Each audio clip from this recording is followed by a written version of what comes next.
welcome to episode 2 of the Endless Spiral podcast. You're all very welcome. I have a special guest with me here today. I have Richard Cann here of Red Voice. Is it Red Voices, Rich? Red Voices the Red MUFC. Voices podcast, Yeah, Yep. And he has his own podcast. You've probably listened to it. It's actually really good. You had a podcast out yesterday, didn't you, Rich? Yeah, we did. Yeah, I wasn't on that one, but yeah, we got one out yesterday. It's been a fairly eventful week in football and at Man United. So, tell me about it. So, and if you want to follow Rich on Twitter, it's Richard. What's it? Rich. Is that Rich Red Voices? There we go. That's the one. And you want to follow me? It's Keith_Russell. At Twitter, Keith_Russell. There we go. I knew I'd get there eventually. So you might have read Rich's blog on the Endless Spiral website. I know Richard was one of the first ones to put a blog up on our website. And to be honest, I really wanted to get Rich on this podcast because his blog has been probably the most popular blog on the website. It's been the most read. I know that for a fact. And you've got some really nice messages on Twitter when I posted the links, Rich. And do you want to tell people a little bit about your blog, or do you want me to do it for you, or do you want to do it? No, I can do it. I mean, I guess you kind of need to understand the journey I went on to get to the point where I kind of had serious mental illness. I've spoken to a lot of people with mental illness. I've seen a lot. I know quite a few themselves, and there seems to be three ways that people end up with mental illness. It either is kind of an intrinsic part of who they are, and it's almost like almost like you're born with a genetic susceptibility, or almost like being born without a limb, but it's just your mind. My stepdaughter has suffered from depression and anxiety for as long as I've known her, and it's just a fundamental part of her character. There's not anything that's causing it. It's just there. But anyway, that's the most difficult, I think, because you can't change the circumstances that she is, who she is, and what she is. So like you have to learn to live with, a physical disability. You have to, she has to learn to live with her mental disability as well. Then there's some people who just get a mental illness either out of nowhere, or it just creeps up on them over time, and they can't tell you why it's happened. It just happens. And then there are people who essentially get it as a result of life events. And that the latter one was very much the case with me. Yeah, me too. So I guess I don't know how much depth you want me to go in, but essentially the blog was my kind of path through life to the point I got to where I had a serious mental illness, still have mental illness, and how you manage it and whatnot. So I guess if I'm going to kind of tell that story, I was very lucky to be born into a middle class family, really loving parents, always supported me in everything I did. I was really fortunate to be bright. I was a pretty high level sportsman as well, and I got a place at university to study law, and then I got a place at the best law school in the country, and then I got a place at a contract at a really good law firm after that. And so I'd say that kind of my early life, my childhood, and then my early 20s were one where I was really quite privileged and really fortunate to have been able to succeed at everything I did. And that kind of succeeding at everything I did and working hard and becoming independent and progressing in life, improving yourself and improving your career and whatever else, that was really important to me. That was kind of fundamental to the life path I wanted. And then one summer in my mid-20s, I went traveling with three of my friends around Europe, basically backpacking around Europe. And about the third week that we were there, I started feeling a bit strange, a bit unwell. My eyesight had gone funny, and my head was getting really heavy, and I started getting really sensitive to kind of light and stuff like that. And because I'm bit of an idiot, and I just kind of plow on through everything. I just thought, well, okay, I've just got a bit of a bug or something, it'll go away. So I kind of carried on, and this sort of got worse for a week. And the kind of last straw for me was we were in Prague, and this was like 1994, maybe? No, 1996, I think it was. And so it was still, Prague was still quite underdeveloped. It was still quite alien. It wasn't westernized. They just got really excited because they just had their first McDonald's. It's still very post-communist. Yeah. And we were just staying in the halls for the University of Prague, but the halls at University of Prague were just basically a floor with some mattresses on it, and then this little kitchen in the corner of it. So all my mates went out drinking, and I wasn't well enough to do it, so I just stayed in this crappy little bedsit. And we didn't have mobile phones, didn't have anything. I couldn't speak the language, and I spent the night thinking this might be my last night. So that the next morning, we got on a train to Berlin, and then just flew home. I flew home from there, had a few days in hospital, still feeling really bad. And then I kind of had a decision to make. What do I do? Do I go back to work, or take some time out and kind of get better? Yeah. But because I'm an idiot, again, I didn't want to do that. I wanted to carry on my life. I didn't want to miss out on anything. I didn't want to, Yeah. So I went back to work and really kind of spent a year, my symptoms and things getting worse and worse. And I ignored it for a long time, and you convince yourself you're young and, you get over it. Eventually, after a year, I got to the point where I literally couldn't get out of bed. And I had to kind of take time out. And at that point, I was really, really ill. And I can kind of condense the next 6-7 years down, but I spent a lot of that period in a bed, or in a hospital, sometimes being fed by spoon by my mum, or I couldn't formulate sentences. I had no working memory whatsoever. Couldn't remember my sister's name some of the time.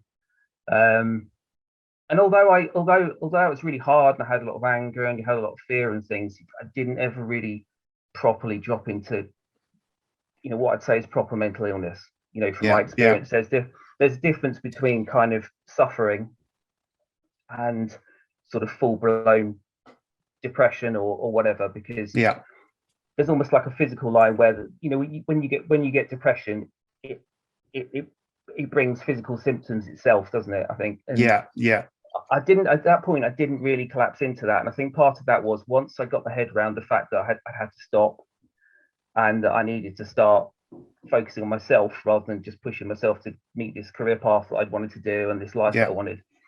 I did start improving. Probably over about 6 years, I was improving. It's a long time. And then it is a long time, but I think as long as you can see a light at the end of the tunnel, you can rationalize it and you can get through it. And a lot of that time was me setting, just giving myself little things to look forward to. So at the start of that period, it would be, just a football match you wanted to watch on telly. I couldn't watch telly a lot because I just be looking at the telly and I wouldn't remember a word I'd watched. But I could sit and watch a football match. So if you've got a football match you want to watch, you've got something to look forward to at the end of the I was going to exactly. I was actually I was reading over your blog earlier on, and I was getting chills reading it. I really was, and I actually highlighted that exact paragraph that you've just mentioned there, and I just kind of call out to you. The other was the idea of allowing myself treats to look forward to, and I think that's so important to just allow yourself to enjoy something, even though you might not feel it. To just I'm exactly the same. So there might be a game coming up at the weekend, and you nearly just look forward to just allowing yourself to just forget about everything else for the few hours that the game is on, and just watch the game and just forget everything else. Yeah, absolutely. And I kind of got to the point in my recovery where, and there's a lot in between that we'll perhaps talk about before again, but I kind of got to the point in my recovery where I was able to reclaim a lot of my life, and I had a partner, and we moved, moved out. I was back at my parents when I was ill and moved out. And I wasn't ever better, but I was well enough that I could function, and I could go back to work, and all these things I wanted to do. But after I had my kids, kids is difficult. You can look after yourself. I was very conscious of looking after myself and not allowing myself to go down the road I've been down before in terms of my physical health. Yeah. And then you have children, and then suddenly it becomes the case that your kids are the priority over everything, and so even yourself. So I stopped looking after myself, really, and stopped sort of managing my illness and my symptoms and things. And so I guess I probably over the subsequent 2 or 3 years and kind of declined again. My physical health really collapsed, and my mental health just completely went as well, because I think I knew it was coming, and I was kind of stuck. I was stuck on this. I was stuck in a car heading for a crash that's 50 miles away, knowing you're going to be in a crash, but you can't stop it. Yeah.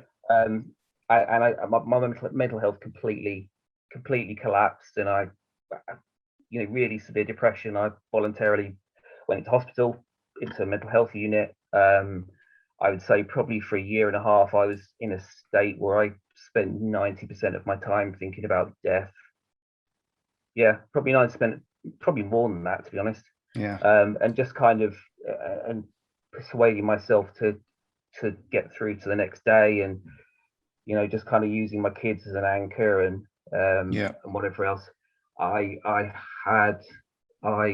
made one attempt on my life, tried to. Well, essentially, what happened was, after I got really ill again and I had my breakdown, my relationship broke down. It wasn't great anyway before that, but that was kind of the final straw, and I was kind of having to move out from the house that I was, that I owned and would be living in. And I just had this moment where I thought, I'm not doing this. So I kind of tried to string myself up from the banister. But the cord I was using was too long, and I didn't work as I wanted it to, and I just sat on the stairs, and just gave me that bit of time to get my head around it and go, fine, stop it.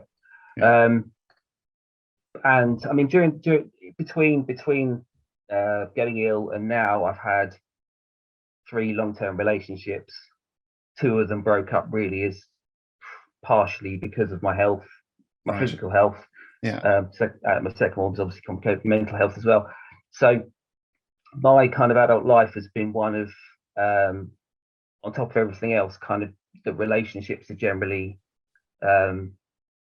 don't last forever. So I mean, with my partner now for 7 years, and we're all good, we're all happy. But it's still difficult. But in my mind, I just take it as appreciating what it is now, because I don't necessarily expect it to last forever. But so what I was going to tie that back to the football was that essentially for me, football, before my children were born, football has been the only constant relationship I've had throughout my adult life, really, in terms of something that you're passionate about and that you love, that isn't gonna leave you. You know what I mean? Or isn't gonna break up and not be there anymore for you. And so I mean, the football was part of my recovery was just really using football as a distraction, but also as a almost like a reward to myself for getting through a week or whatever, getting through it. And part of my health condition that was difficult was that essentially the more you did, the more you tried, the harder you pushed, the more ill it made you. So doing what I needed to do to get better was actually a complete anathema to every fiber of my being. Every fiber of my being was get up and get on with it and keep going. So I almost had to reward myself for being almost like being good, in inverted commas, for not giving in to my impulses to go and do something and screw it all up. Yeah. So I mean, first of all, that was just watching a match. I just got a TV at the end of my bed with it was up what was ITV Digital and went pop, and then I watched the match. Usually I wouldn't even remember it at first, but later on, I could appreciate it better. Yeah. Some of my mates would just come around and watch a match, lie on the bed with me and watch a match. But you tell a story in your blog about Steve. Yeah. And I thought that was really touching. His reaction. Do you want to tell that story or? Yeah. So I've been improving for a few years, and I kind of got stuck. I wasn't getting any better. I wasn't getting any worse. So I was the neurologist I was seeing said, "We'll come into hospital for a month, and we'll do lots of testing anyway, but we'll do some more sort of rigorous kind of treatment and things, and see if we can push you on a bit." So I had this month in hospital, and it's a long time to spend in hospital. Yeah. Particularly when you're young people. I mean, nobody likes being in hospital, but particularly when you're young. A lot of the people there are older than me. Surprisingly, an awful lot of them were Christians as well, and I don't know whether that was just because of illness and some people will turn to I turn to football, they turn to religion. But again, one of the things that kind of got me through that month was the football. We had a common room with a telly on it. Yeah. And there'd always be lots of people vying for the telly, but I'd always try and get in there for the football, particularly the Champions League matches. I remember those days. I know, right? When we had champions. Yeah, and so it feels like a long time ago, doesn't it? Yeah. So I'd get in there and I'd be trying to get the telly, and then this other guy would come in as well. Probably about 15 years older than me. We both try and get the footy on. We're the only two people who bothered about watching it. And we kind of got talking while we were there, and he was this Mancunian. He supported United as well, and he was there because he had been having some quite serious neurological symptoms. So he was in hospital for a bit while they did tests and tried to work out what was going on and what they do there.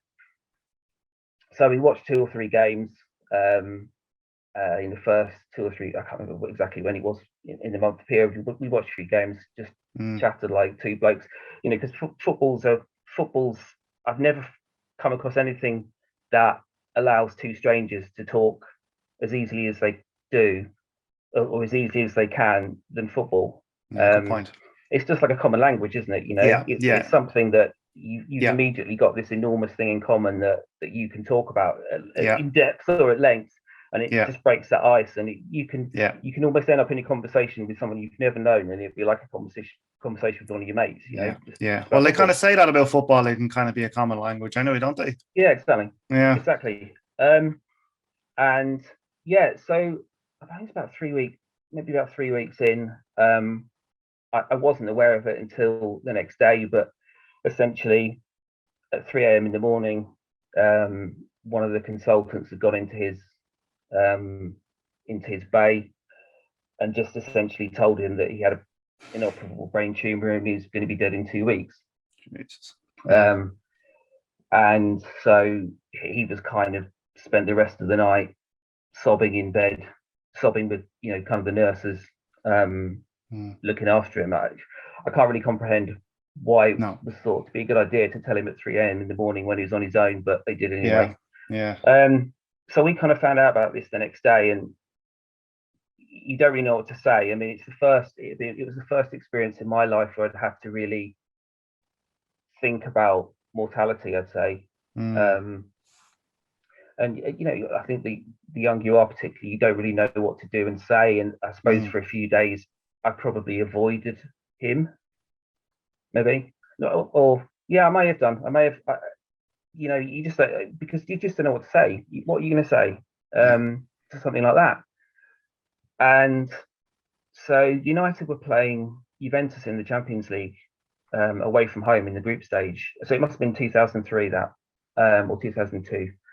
And so I went in there, collared the TV, sitting there watching it, and Steve came in. just sat down with me, and I was just basically looking at the floor. What do I say? I don't know, say anything. Why is he here? Why would he want to come watch telly if he's going to be dead in 2 weeks? Yeah. And he just kind of sat, and it was all quiet for quite a long time. We'd kind of nodded at each other, but nobody was saying anything. And then Ryan Giggs scored. I think it's Ryan Giggs scored the first goal, and I didn't know what to do. I thought, if United score here, I'm just going to sit on my hands. Yeah. Just not say anything. So I sat. Giggs scored. I kind of sat on my hands, and I just hear this guy going up beside me, and I turn around, and he's like fist pumping at this. Yeah. The United just scored. And I was completely bemused by it. I didn't understand it at all. But I thought, okay, well, if he's celebrating a goal, we can just talk about the match and talk about the football and stuff. And so that's what happened. The rest of the match was just like two blokes watching a match, talking about it, talking about football, as if absolutely nothing had happened whatsoever.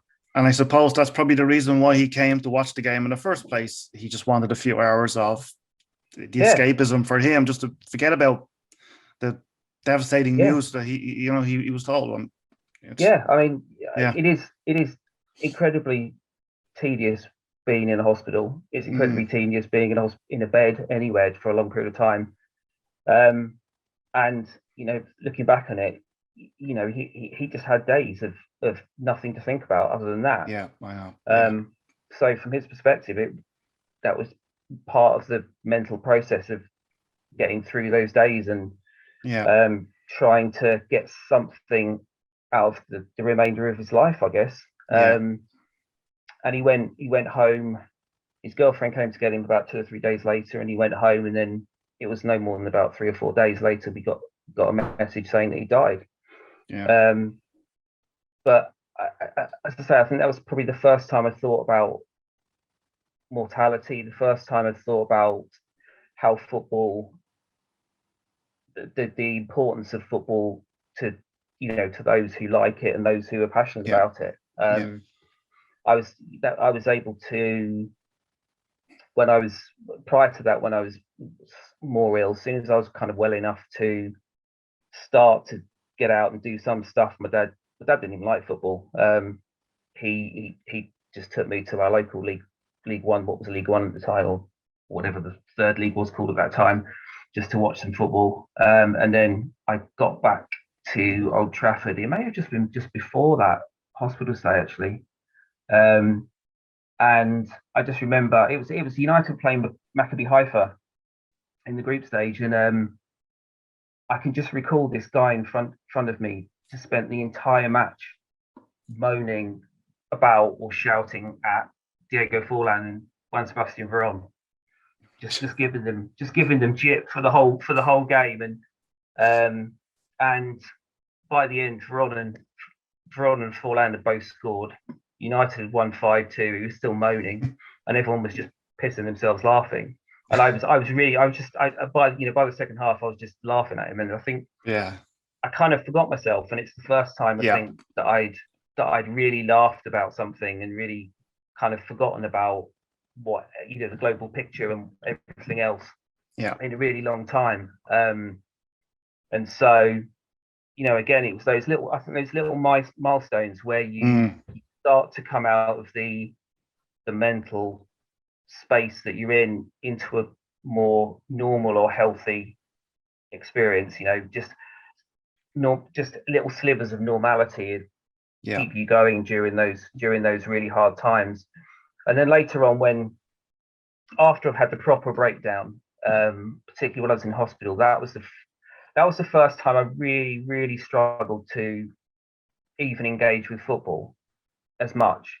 But even then, people were still congregating to watch football in the lounge. I still got my mates to text me score updates and things like that, even if in a moment I couldn't really think about it or cling onto it as much as I had, I still needed the information that I could probably think about further down the line. It's just like, it's nearly like a comfort as well, isn't it? Even just And my experience being in hospital as well, I'd kind of it was a voluntary thing. They said, "Do you want to come into hospital?" And I knew I needed to at that point. But it's a big step to sign a piece of paper that says that you can't leave until they say you can. Right. Okay. Yeah. So essentially, they give you the choice of whether to go in, whether you want to or not. But once you're in, you stay in until they let you out again. Okay. Right. Yeah. And that's a pretty scary thing. And also, I guess we all had preconceptions or have preconceptions about what it might be like on a mental health unit. And so I think it's safe to say that I was crapping myself when I went in. But all I found were just loads of other people, just normal people who were just having a really shitty time. Right. Yeah. And did you find being there was beneficial? Like, yeah, for yourself in the long run? Yeah, it definitely was. I think the first thing is that you get to see a psychiatrist a couple of times a day. You got mental health nurses every time of day. They can throw medications at you. And I was very lucky that one of the first medications I was given had quite a profound effect on my depression. Right. So that from that perspective, that was a really powerful thing. And the other thing was just I was struggling with this enormous guilt about not being able to be there for my kids, not being there for my partner at the time, and those things were weighing me down and stopping me from really getting any better. And like, you go into hospital, once you sign that bit of paper, your life isn't in your control anymore. Yeah. So you physically, legally, whatever, cannot. There's no choice. You're not making a choice not to be there for your kids. You're not making a choice not to be there for your partner, even though it wasn't really a choice anyway. But there's no part of you that could physically get up and go and help you go and see your kids or whatever. Yeah. Even if you wanted to, you physically don't have the energy. You can't. They wouldn't let you out. You're locked in. All right. Okay. Yeah, no, you're locked in. You sign a bit of paper. You're locked in. You can't leave until they tell you to leave. And so it's like being in this oasis where you've got nothing else to concentrate on but yourself.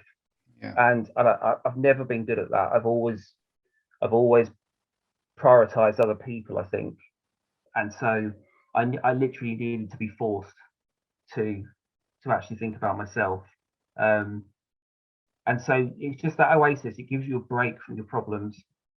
Not all of them. I was still physically unwell at that point until today. Really, part of my condition was quite severe pain, and so you're not completely free of it, but your mind is clearer. Your mind is clearer. You haven't got the same things weighing on you.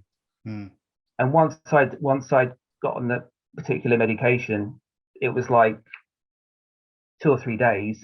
I wasn't better for my depression. I wasn't better from any of it. It doesn't make you better, but it takes my experience of antidepressants is that when you're in a state of high depression or anxiety or whatever, it feels like your whole body is just on fire or tight, or it just feels like you've got this stress that's radiating out throughout your whole body.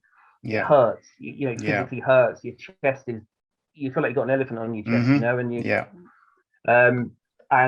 and it kind of took all of that stress and puts it in a box on your chest, in my chest. So you can still feel it, it's still there, but it's not taking over your whole body. So it allows you to physically rest, it allows you to mentally rest a bit, and from that point you can start to heal mentally. Because you mentioned in your blog about your hand, like your hand was shaking for a long time. Because I actually get that too. Like you can't control it. Yeah, I mean, once I had the breakdown, I would say that my hands shook all the time for over a year. I couldn't stop it, whatever I was doing. Once I kind of started to improve, I can remember a couple of my mates came up from London just to have a curry with me one evening. It was like one of the first times I tried to go out, really done anything. And I just remember sitting at the table, and just picking up the cutlery and my hands just shaking like that. And I noticed my friends noticing my hands shaking. Yeah. And I tried to stop it and I couldn't stop it. Mm. So yeah, I mean, from that point, it was, you know, from the point getting antidepressants, getting some input, it was a long process. And I mean, I had, considering it is really, really hard to get any help on the NHS, I think it's a measure of the place I'd got to, that I had a mental health nurse coming to my house every day for 6 months to keep me alive till the next day, really. Right. Okay. Yeah. So I don't know what it's like in Ireland, but my experience of mental health services in this country is that they're pretty useless unless you are at the point of wanting to kill yourself. At which point everything kicks in and they throw everything at you. But you have to get to that point first. It's absurd, really, because if there were more resources in place for people who were struggling at a lower level, then a lot of people wouldn't get to the point that you get to, you know, that sort of point. But it just seems to be that it seems to be the case that there's nothing between seeing your GP and trying to kill yourself. and if you're not doing the latter, then you don't get the input. But anyway, once I got proper help, it was great, and just having those people there to keep me going every day. Yeah. And eventually I started to, throughout the 6 months, I needed them to come to the house. I really needed them to come every morning, and when they were coming at a certain time, I would just be literally hanging on for them to come at that certain time. But then I don't know quite how it happened, but suddenly I started to realize that I didn't want them to come anymore. I couldn't be bothered with it. I didn't want to do it. It was just, I'd rather do something else. And that's kind of the point when you know you're coming out of it, because you don't need that plaster anymore. Yeah. And then I guess it was kind of over another 6 months or so that I got to a point where I was still depressed, because I was still physically ill, still in a lot of pain at that point. But you get to a point where you manage it. So, and I had a lot of help from my GP with my pain and stuff at that point, and we found something that helped a lot, and that made a lot of difference as well. And really, since then, it's been a case of kind of living with it. You know, I for somebody who's had my physical condition for 23 years, I know I'm probably not ever going to get better than that, and I haven't experienced any improvement in it probably for 10 years. So this is probably it for me. So for me, it's a case of getting through, saying, you know, keeping myself sane, really. Yeah.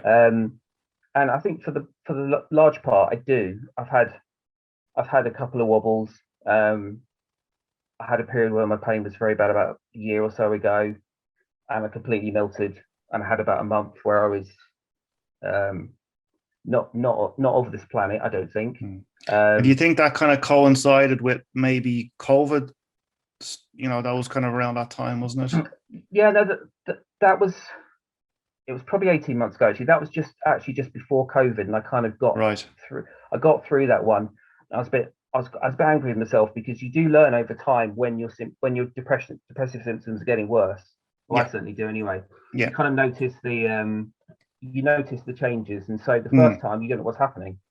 You don't know what's happening. You don't recognize it happening. You don't know what it is. So I've seen it coming, and every time I've been able to get on top of it quickly and stop it from getting worse. But that time particularly, I was having a really bad time with my pain, and I think I just got above a threshold and I couldn't take that anymore. And I got through that, and then COVID came along, and suddenly there was no football. There was nothing. We couldn't go out, really. It was more difficult to see my kids, and football stopped. And you don't necessarily realize the importance that it has in you managing your mental health until it's not there anymore. And suddenly I suddenly realized that I get to sleep thinking about football. That's how I get to sleep. I just do all sorts of stupid stuff. I try and think of like the world best 11 or something, or like some sort of historic best players I've ever seen 11 or something like that. And I rarely get to actually get through the whole team, and I just fall asleep. Just stuff like that, and just in the days, just fill in the time. just trying to get through those long days. It's just. And would you play games, or would you be a gamer? Would you play FIFA or something like that? Or I don't. I mean, I used to, but part of my condition is I get these really bad migraines if I spend too much time concentrating really hard on something. So I kind of had to stop. I had to stop doing that, and you kind of lose these things that can take you away from what you do. I mean, I started listening to podcasts and that I hadn't really previously, other than doing their own, and I started downloading audiobooks and all kinds of things like that, which are okay, but the big thing that was keeping me going, has always kept me going, is the football. And it was, I mean, it was gone. I don't know how long was it. What was it? March till July-ish? Something like that. Yeah. So that was a really long 3 months, and I really struggled with that. And it was all sports as well, so it's not like you could even go and play. Well, it was here anyway. You couldn't even go and play sports. Like, it's not like you could replace it with something else. No, not at all. And I think as well, because I'd used that support structure for so long, it made it harder when it was gone. It wasn't just going out for a meal or going to the cinema or something. They're just kind of distractions, aren't they? Whereas football is something that's ongoing. And I'm talking about that long-term relationship with football.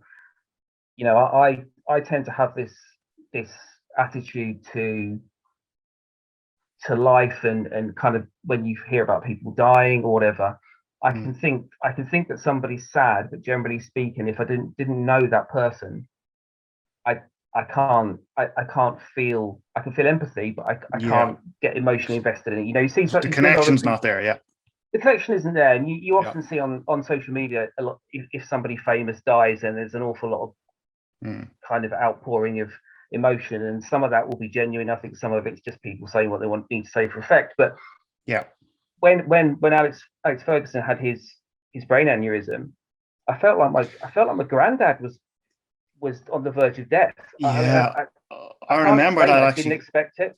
I remember that actually vividly, and my heart was racing, and I think United had was it a Sunday night or something like that, or was a Saturday night, or I remember it was a game or something like that.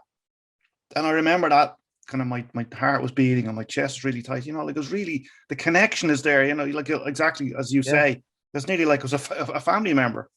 Yeah, it was. And I mean, I grew up watching, or started watching United kind of in the early 80s, mid 80s.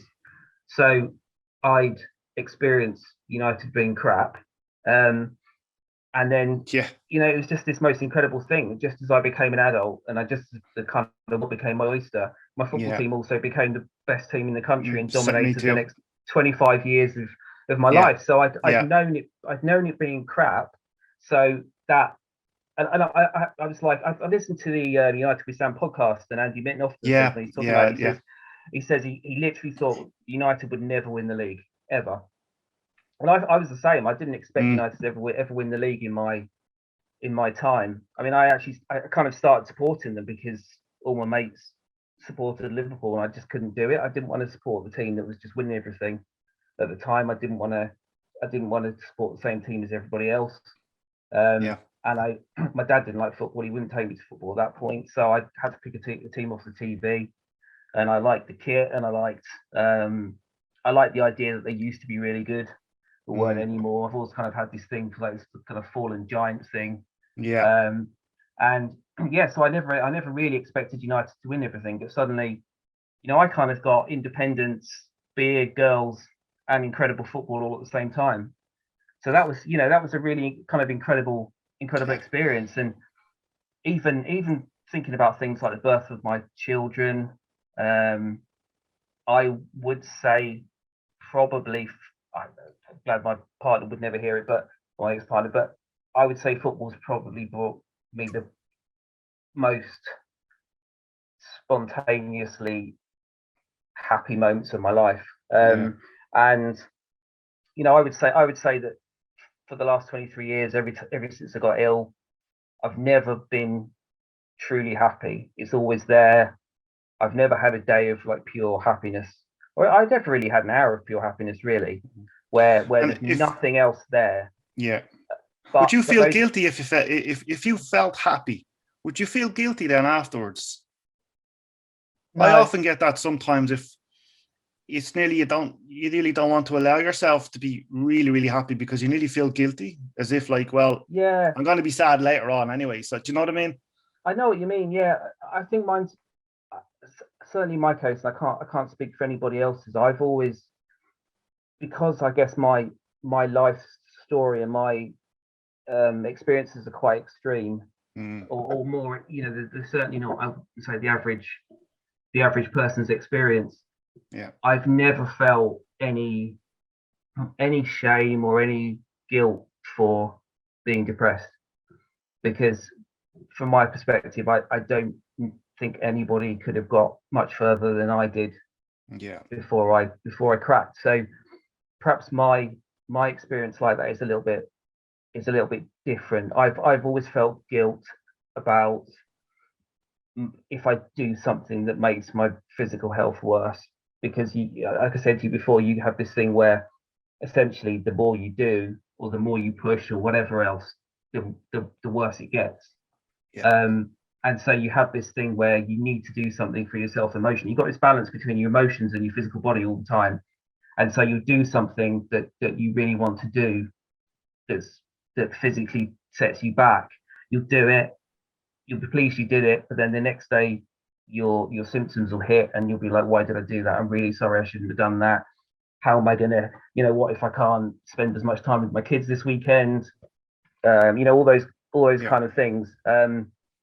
So yeah, I mean, I suppose that's part of the reason why I'm happy to talk about it, because maybe I don't feel any shame about that, about my mental health at all. I mean, you tell me what your experience is in a different way, because I mean, I'd like to hear yeah, yeah, how other people feel about it. yeah. Well, I actually just as you say that, I highlighted that part of your blog when I was reading it earlier on, and that's exactly it. I'm just going to read what you wrote, and I agree with this completely. So perhaps the biggest challenge for those with mental illness is admitting to their experiences and sharing their demons with others, a fear of being judged or shamed. I think that's so important, is the fear Mm, of what people will think of you. Do you know what yeah, I mean? And the fact that you were able to write that blog in such detail and even coming on here. And like I think your blog embodies exactly why I wanted to create the Endless Spiral, because for that exact reason, it's just you need to talk about it. And for so yeah, long, I've had depression. I have suffered from anxiety quite badly, and sport for me has always been an outlet. Whether yeah, I was playing it or whether I was watching it on TV, I've always used it as an escapism. It's always been there. And just mm, the part of your blog where you're saying about to treat yourself like and even now like my weekend would nearly revolve around what time the football is on. yeah, Or yeah, even yesterday, I was watching the snooker or whatever it is. You might watch a bit of golf, or I used to watch a bit of Formula One. I don't watch much of anymore. But you nearly look forward to those few hours of just sitting down. yeah, I mean, for me, I have to watch it. I don't have to watch on TV, but like I live in Ireland, so it's not like I can go to Old yeah, Trafford every weekend. So it's just being able to free your mind up for a few hours of sitting yeah, down and just watching a game yeah. or whatever it is. Do you know what I mean? Like I don't know when the last No, I time I was do. able. Yeah, go No, on. no, I do. Yeah, I mean, I generally see my kids at weekends, and in the holidays as well. But every so often, I'll get a weekend when they're not here for some reason, Mm, if they've gone away with their mum or whatever. And I almost view those weekends like a chance to recharge yeah, mentally. yeah, Um, my partner works on Saturdays as well, so I generally have an empty house on the Saturday. Um, I don't have any work to do that I need to do at the weekend, and I will just stick myself on the sofa at whatever time the first football match is on and just stay there yeah, for the whole day. And it will just be about having a rest physically, but also just complete or trying to escape as much as I can mentally and kind of recharging my batteries. yeah, Um, and that's still really important for me. I mean, having my kids with me has an impact on my physical health as well. So I sometimes need a bit of time to recover from that as well. So yeah, those opportunities just to sit down and recharge. And if I didn't have football, I wouldn't have anything that would keep me sat there and distracted and actually recuperating mentally and physically. You know, I don't know what I'd be doing. I really don't know what I'd be doing. I say to my partner and my two stepdaughters a lot that they don't understand the idea of being passionate about football. They don't get football at all. Yeah. My two kids, I tried. They don't like football. They're both girls. They're just not having it. I tried. I really did try. So no, I essentially spend a lot of time in the house with 5 women who just have no concept of football. They don't understand why I get so excited. They take the piss out of me when I roar or whatever I do. But it almost like makes me sad that they genuinely, there's nothing in their lives that they do. They've got their hobbies or whatever else they do, but there's nothing in their lives that brings them that level of euphoria. I think I wrote in the blog. I did. So I don't know if you're familiar with what happened with Football Index.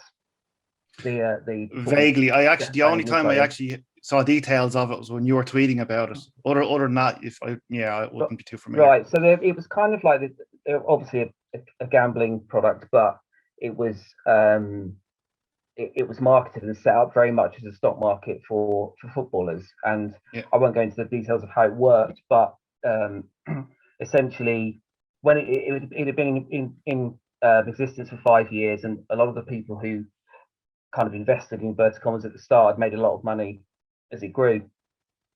And COVID came along. I was bored. I had a bit of money from the house I used to live with. My ex-partner eventually got sold, and I had some cash, and I thought I'll just have a go at this. I've always quite fancied the idea, and really from the time I joined last year, they just kept making stupid decisions, which was devaluing everyone's investments, telling people lies about what was going to happen next, about the future, about the financial security of the business. And then I'm sure about 3 or 4 months ago now, essentially the company just went out of business overnight. So everybody lost all their money. And, you know, from my perspective, it was money I could afford to lose. It was money that I would have spent on something else if we were allowed to do anything else. So it wasn't the end of the world, but I was, you know, even so, I was still really, really pissed off about it. And I was angry about it for people who lost a lot more money than me. And that was with me for a couple of days, really, after it happened. And then United played City away in the league, the last game, 1-2-0, and I was floating around for. That's the game, yeah. United played really well. Like was that when McTominay scored at the end? Was that particular game? No, that was the 2-0. The 2-0 this year. With Shaw scored the second, and the first was an early penalty from Bruno Fernandes. Yeah. And I wasn't particularly well that weekend either. So I was having a bit of a shitty time, and then United did that. I would have said probably 2 days I was floating around. Yeah, it's amazing, isn't it? Like I was on a cloud, and I could think back. I could think back throughout the last 23 years, and there are so many moments like that where, you know, when everything around me has been, or almost everything around me has been bad, where there haven't been glimmers of something that to kind of keep me going. That you have moments like that where it's a level of elation and emotion that people who don't have sport or don't, particularly team sports, just don't understand or never experience it. And that kind of makes, you know, people like what they like, and I didn't expect anybody else. It just makes me sad that more people can't experience that kind of degree of happiness. And then obviously there's a flip side to that. You know, it's hard when your team is bad. And well, I was just going to say that exactly. Yeah. I mean, the day my first daughter was born, obviously I was elated that she arrived, but United lost 2-0 at Fulham, and I think Fletcher and Scholes were both sent off, And a reasonable part of me was absolutely fuming for the whole day that United had lost the football match after just my partner had just given birth to my first daughter. So I mean, it swings and roundabouts, but the whole joy of football is that you have those lows, but you have these incredible highs as well. And even in normal life, it's just for people who are otherwise happy.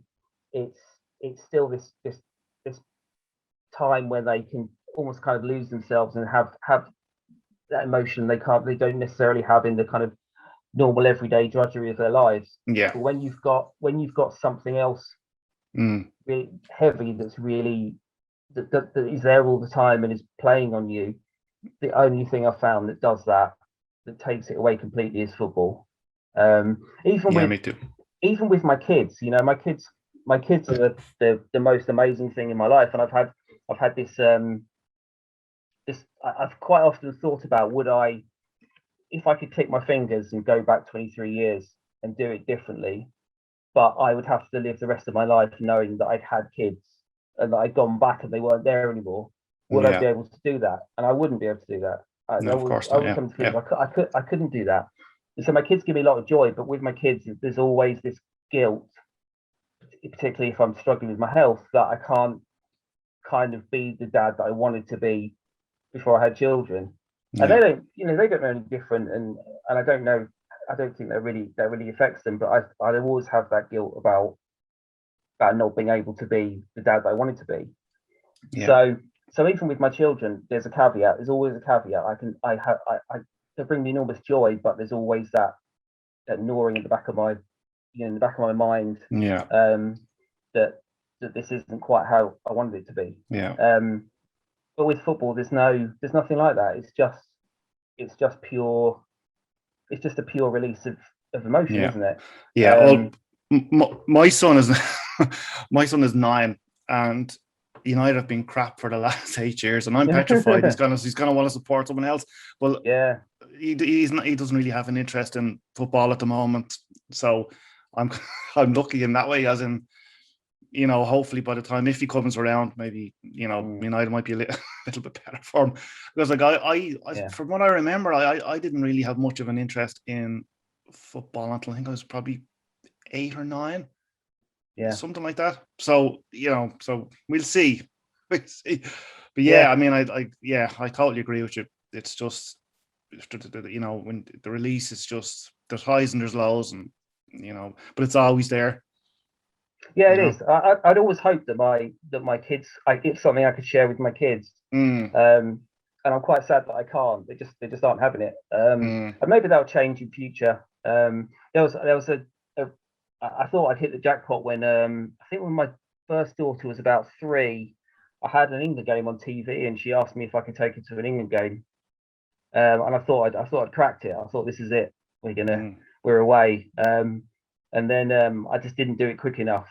And by the time I mentioned it to her again, she decided that Barbie and Peppa Pig or whatever the hell it was more important, and she wasn't really into it. I think also she was kind of going to nursery and then school, and she seeing all the boys, and she was at the stage that don't like the boys, and the boys play football, so I don't like football.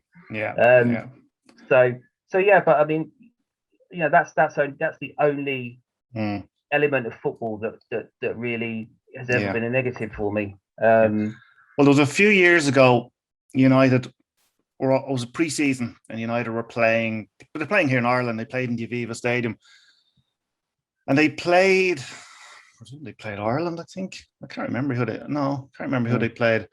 But anyway, I got a couple of tickets, and myself and my dad went, and I brought my son, Aaron.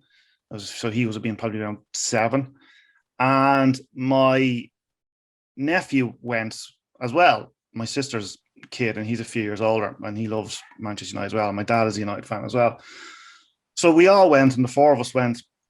But for me, I was in the height of my anxiety at the time. I was in a job where I was really struggling with myself, and that was a major trigger, and that's kind of what made me spiral out of control a lot. And that's a big regret I have, was the first game I was able to bring him to, especially a United game. and I just couldn't enjoy it. I was just, I vaguely even remember the game. I vaguely remember being there. I remember being in a kind of nearly a bad mood the whole time. Like I have, that's a big regret. But look, another game could come up and I could take them to that, but it's just a shame, you know.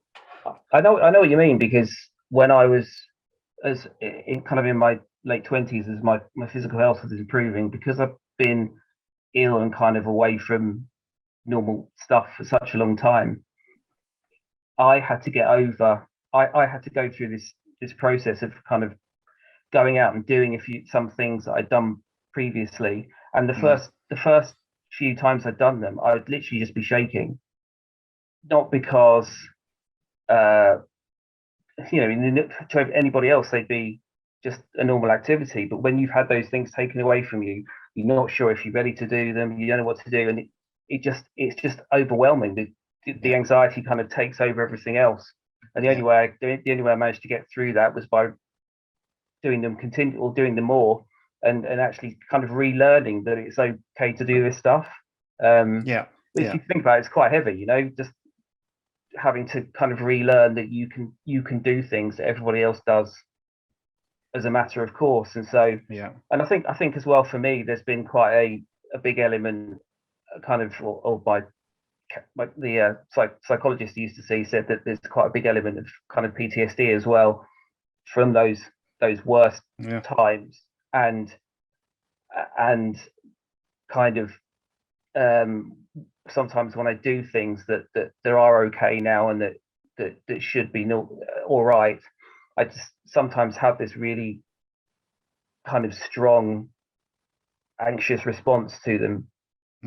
Sometimes I just have to say I can't do it, because you're just kind of overwhelmed by it. And even though I know that I've done these things, it's okay, it's fine, I can do these things now,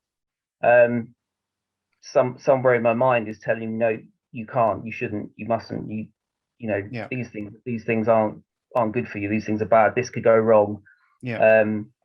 So people's mental health is complex, isn't it? It's really, really complex. I'd say it's different as well.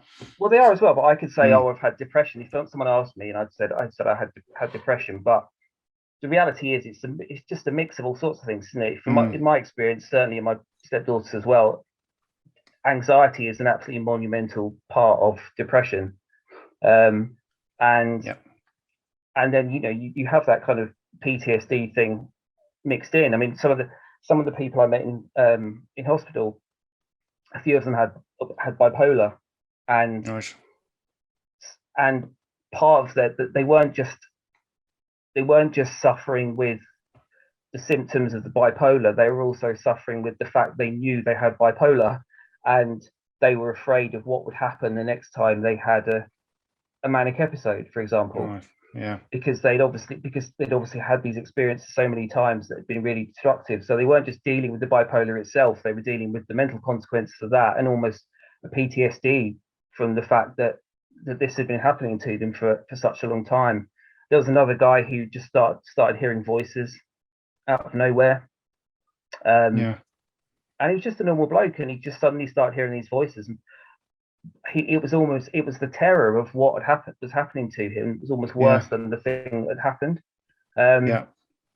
So it's I always think with almost any other part of health and biology or whatever, mental health is just the most complex, because there are so many levels to what causes it, what perpetuates it, what your experience of it is.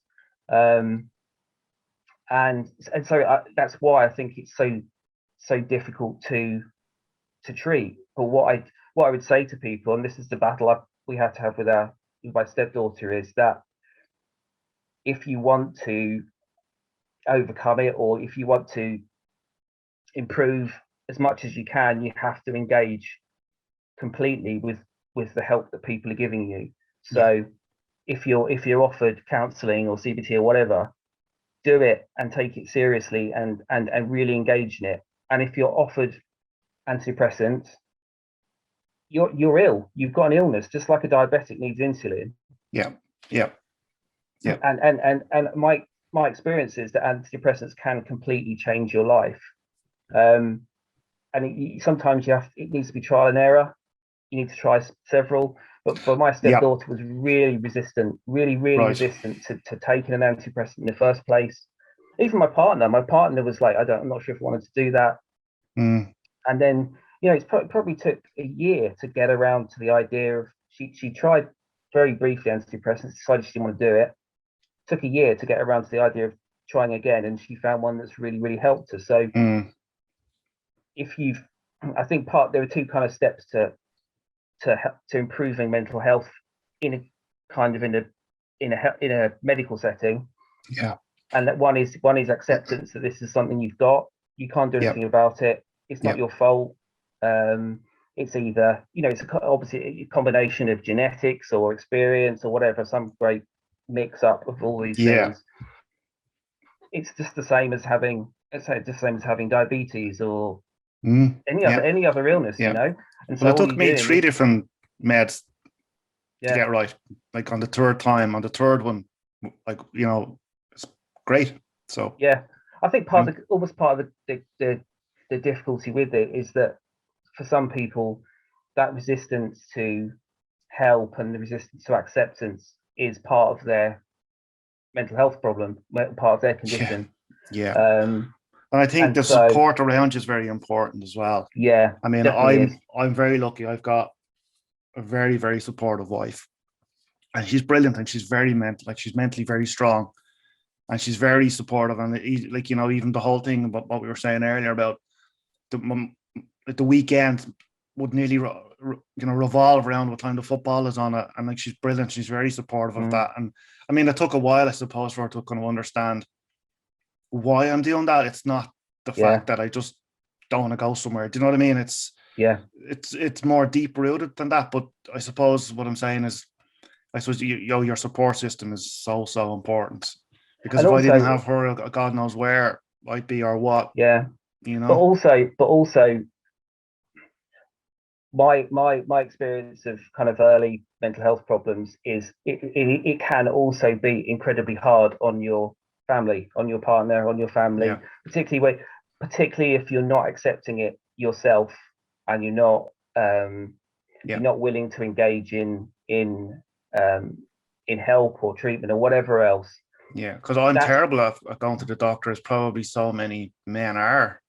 Definitely. And I think as well, I mean, I've had to learn a balancing act. So the kind of sort of dip in my mental health a year or whatever it was ago, that was really hard on my partner, because I wasn't really thinking about how it might affect her and her. I'd kind of lost sight of everything else for a period, and so I didn't realize until after I come out of it how much it impacted her. So when I've struggled since, there's a balance between talking about it, which you definitely have to do.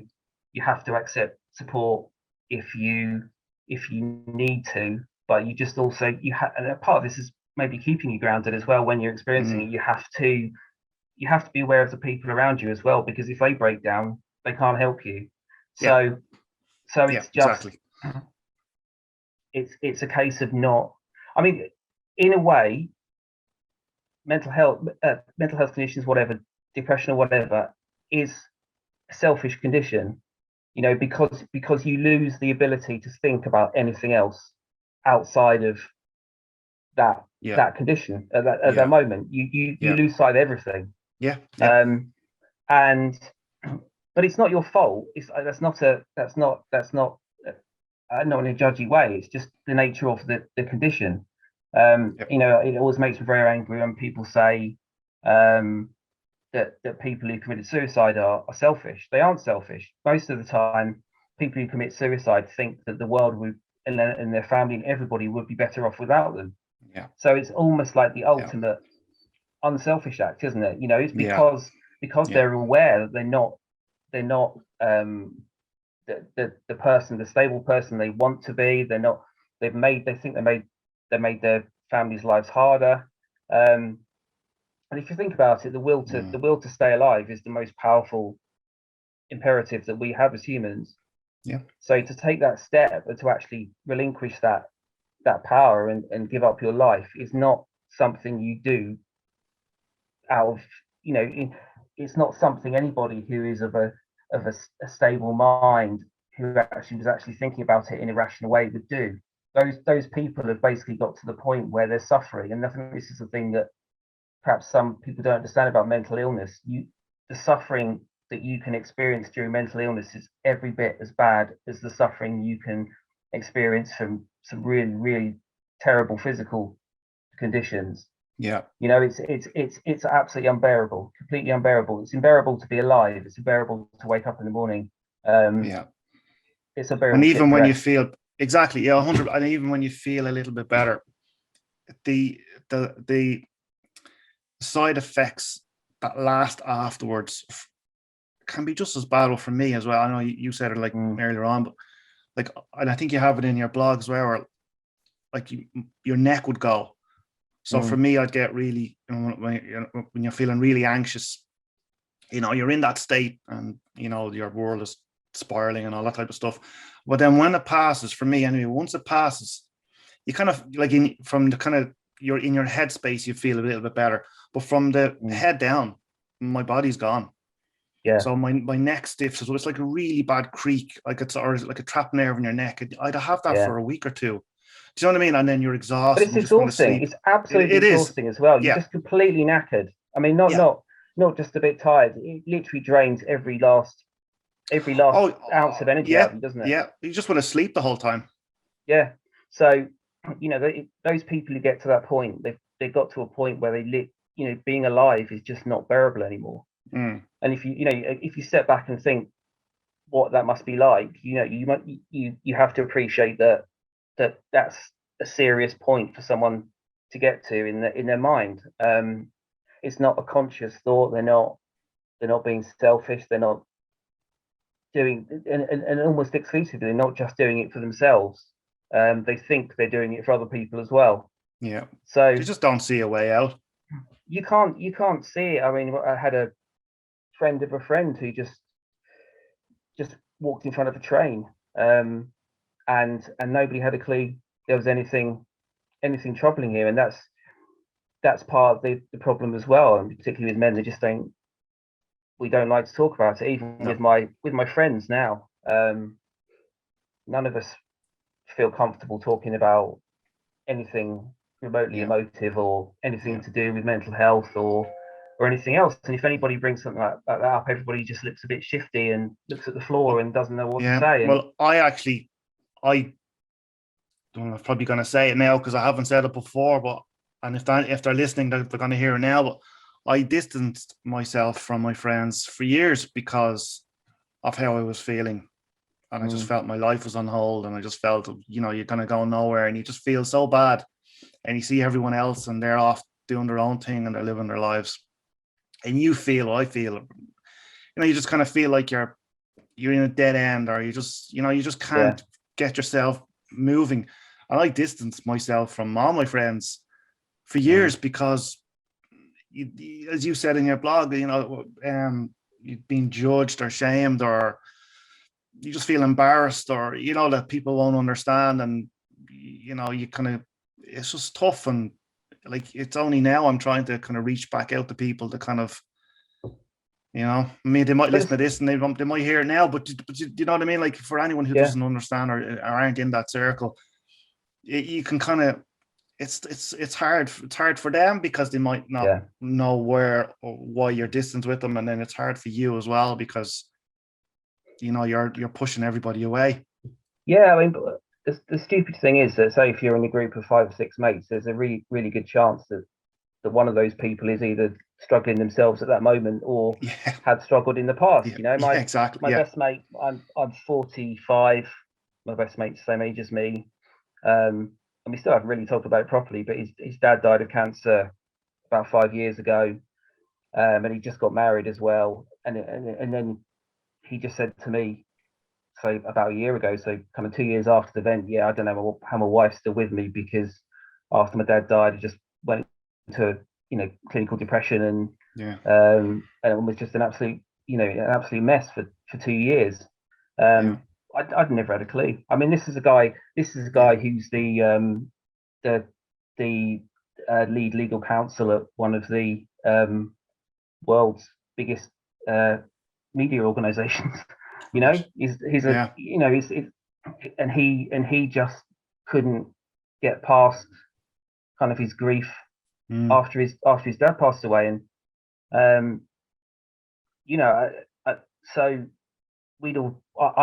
I'd had my mental health problems in my mind, obviously, all that time, and I had spoken to him about my problems before in the past, but he'd never told me. He'd never told me that until then. I don't know if it took him a few years to process it and feel he could say it. But then because we're blokes, he said it. We briefly spoke about it, and then it was never mentioned again.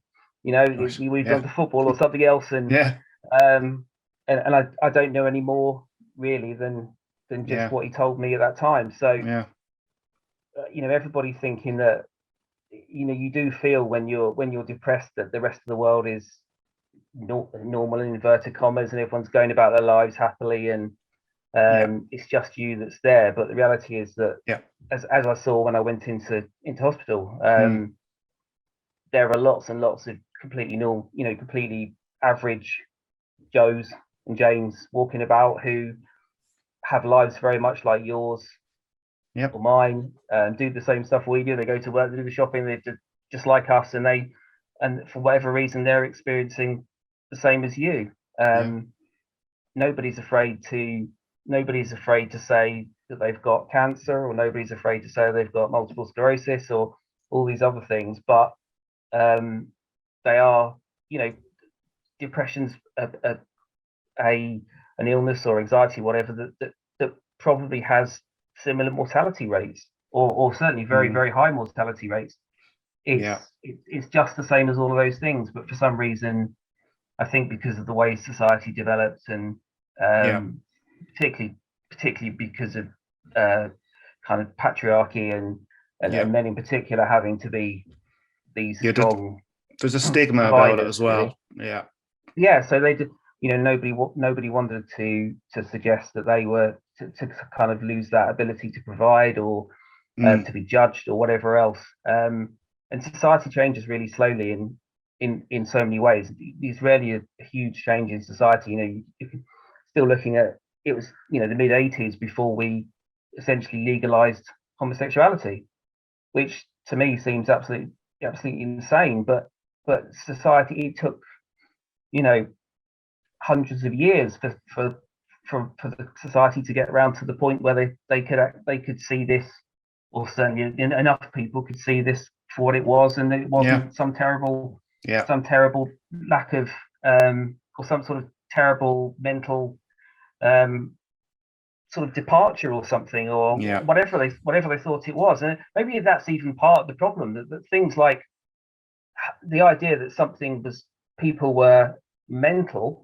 in inverted commas, became something that was a shame. It became something that was bad. So you know, homosexuality was a choice, or a mental illness, or whatever else. So therefore, if it's that, then that's bad.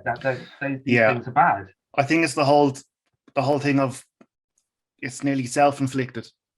It's not, as you said, if you have cancer or something, it's not your fault. But if you have a mental illness or something, it's nearly, you know, I can't speak for everyone, but the stigma is there that it's nearly self-inflicted.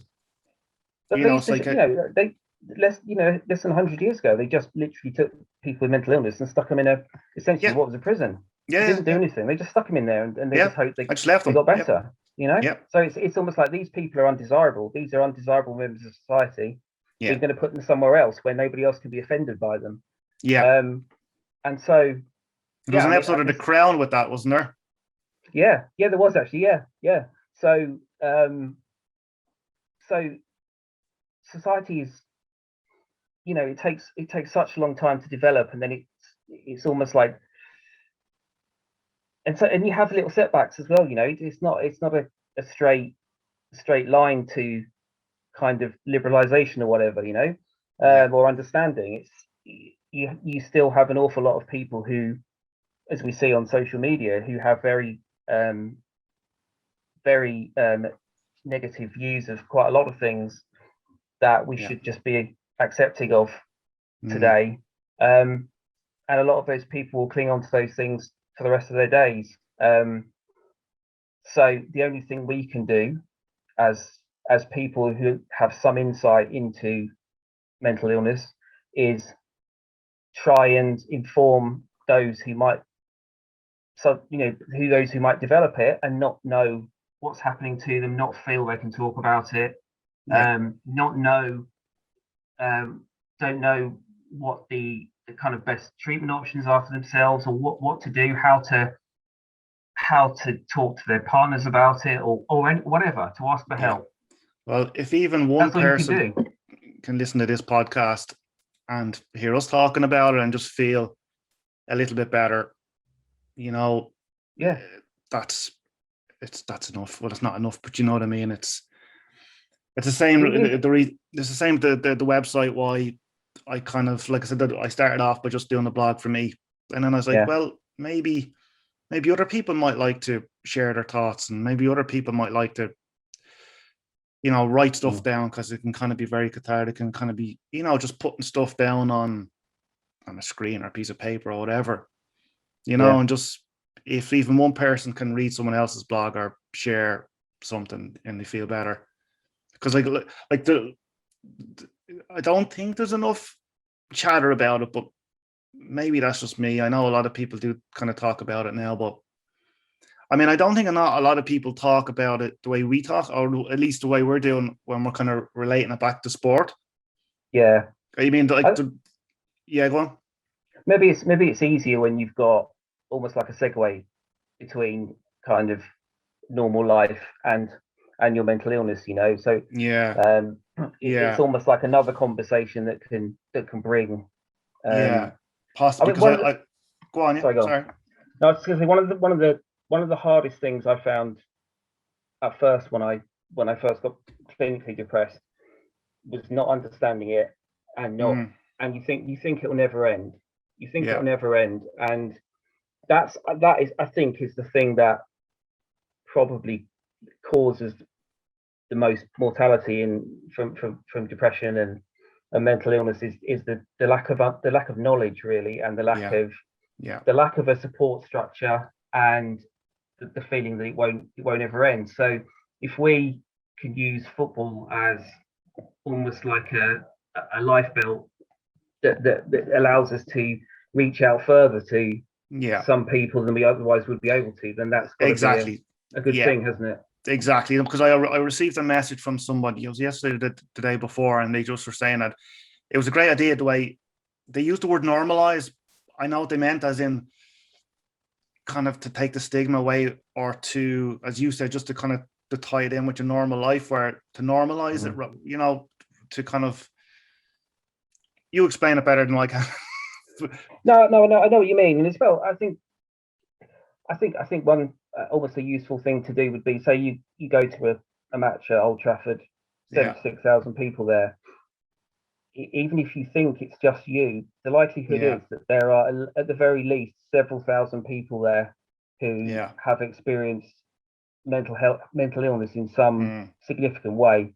Out of that crowd, and I think it's just people understanding or realizing that it's far more common than they might think, and that they're not on their own. They're not the only person that could understand what's happening to themselves, and the only person that is experiencing what's happening to them. So I think it's got to be a case of understanding that there are so many other people who are experiencing the same thing as you are, and if you can, I almost think that the more common you think something is, the more accepting of it you'll be, because you know that there are other people who are having the same experience as you. But it is difficult. It's really difficult breaking that barrier down, breaking the barrier down the first time with people who are experiencing anything, because I can talk to you about this stuff and you know what I'm talking about, and it's more difficult getting through to somebody who doesn't understand what's happening to them, or doesn't feel that they want anybody to know. So the only thing we can all do is inform, really, so that when it's happening to other people, they can recognise what's happening to themselves. And then that's the first stage to actually getting yourself well again, isn't it? Exactly. And you could be using anything as an escapism as well. Like, I mean, it doesn't have to be sport, it could be anything really. And for people even to just realize that you're using something as a crutch, or you're using something as an escapism, you know, even recognizing that is a start. Yeah, it is. I mean, it's funny how just on football particularly, how it just kept cropping up for me when I was struggling. So the first mental health nurse that was coming to the house was goalkeeper John Ruddy's mum. He was at Wolves, wasn't he, in Norwich, I think. Yeah. And so goalkeeper, wasn't he? Yeah, he was goalkeeper. Yeah. So we just ended up almost like kind of talking about that, and that was that we were talking. That was the only thing we were talking about that wasn't specifically related to my mental health at that time. And that was like, I wasn't having normal conversations with anybody at that point. Nothing normal. And so and that just came up by chance. We got talking about something else, and it's just little things like that where elements of your life, elements of things that are important to you can creep in and actually just kind of give you a hand up when you need them. Just give you a little pull, and if it happens enough, then you're probably gonna, you're gonna get out in the end. Exactly. So it's just, I think it's for people to work out what's important to them, what they can cling on to, and they can use as a crutch. Because you need all these crutches, don't you? Medication is another crutch.